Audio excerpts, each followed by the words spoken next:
In this lesson, I'm going to teach you how to save a ton of time.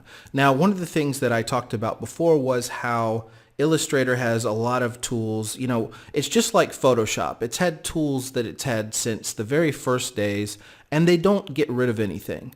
So you've got a lot of tools that are kind of defunct now. And let me talk about one real quick that you no longer need to use. It used to be, let's say, for example, you're working on a logo and you want to create, let's say, for example, I'm just going to pick the circle tool, the ellipse tool, whatever you want to call it, and I'm going to draw a circle, okay?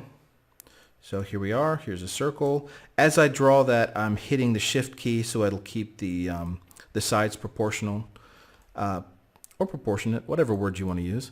Here we go. Here's a circle, and I'm going to hit Alt and then drag to the right. And as I'm dragging, I'm going to hit the Shift key to keep it on the straight line. There we go.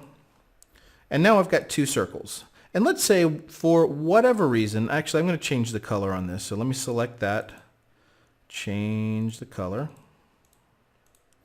Okay, so we have two circles. And for whatever reason, we're trying to create a shape that has this shape taken out of this shape. Okay, so we want to have, I'm going to move this over a little bit.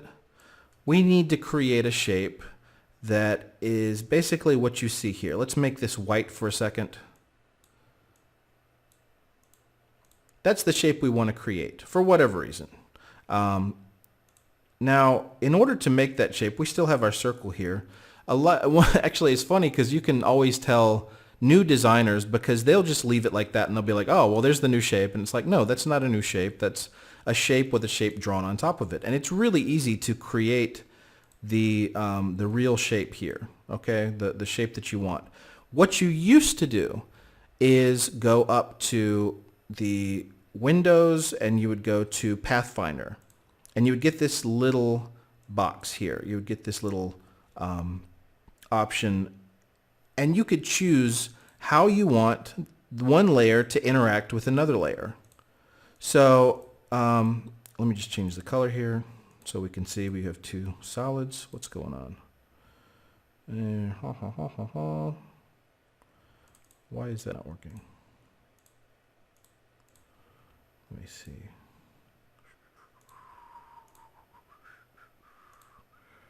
RGB. That's very weird.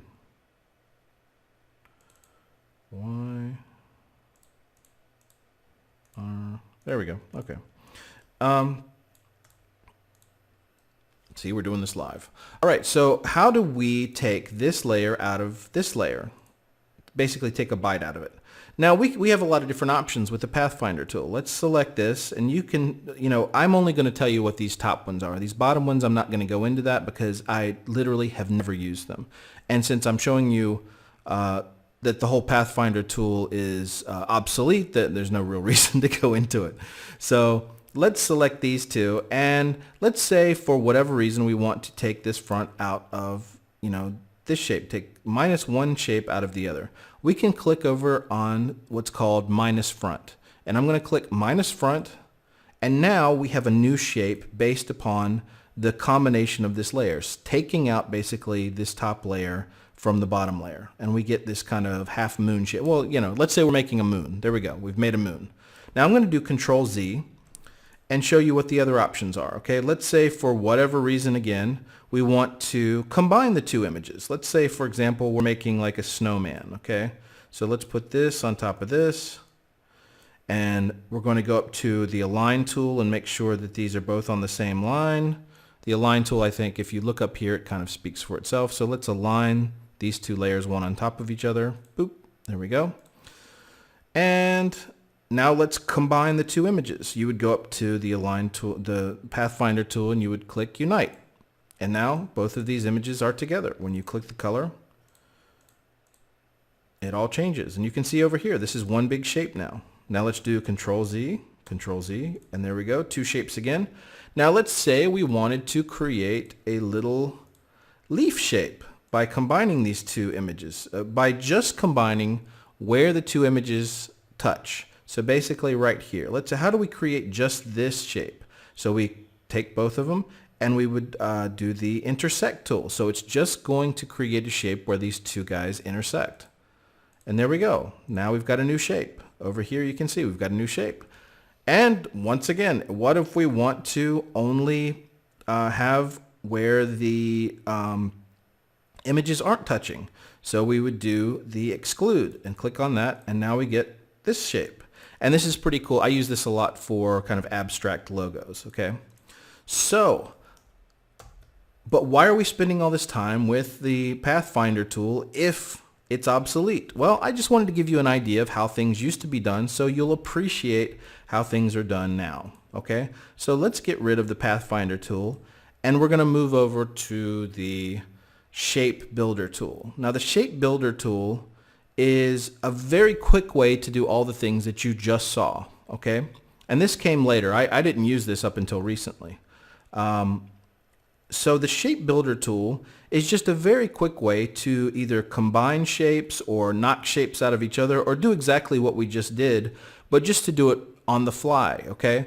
So I'm going to select these two guys again, and I'm going to go over to the Shape Builder tool and click on it. Now, one thing I want you to remember, all the shapes that you want to affect with the Shape Builder tool need to be selected when you do this, okay? So let's go over to the Shape Builder tool. I'm going to click on that. And as I go over the shape, you're going to see that a little pattern comes out. Okay, you see that pattern whenever I go over something? Now, whatever part of this shape I want to disappear or I want to get rid of, all I have to do is click Alt, and now I can click on this part and it disappears. You see how easy that is? Now let's do this. I'm going to do Control Z and put it back in. Now if I want to, I'm going to do that again. I'm going to hit negative on both of these parts, and we're going to accomplish the same thing we did before. Let's put it back the way. I'm just going to rotate this around. If you see the you can see how my little arrow changes on the bottom. Watch how it changes as I go around.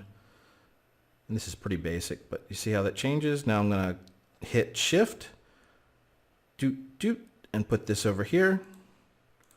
Okay, I'm going to click on my circle, make it small again, bring it on top.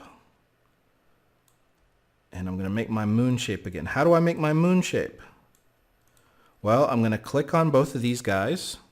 I'm going to go to the Shape Builder tool, and I'm going to hit Alt to make the little negative appear by the pointer. So negative and negative, and there we go. We have our moon again, okay? See how easy that is? And it's much easier than using a Pathfinder. Of course, you can still use the Pathfinder if you like it, but I really think that you'll find the Shape Builder tool to work better. All right, that's it for this lesson. Thanks.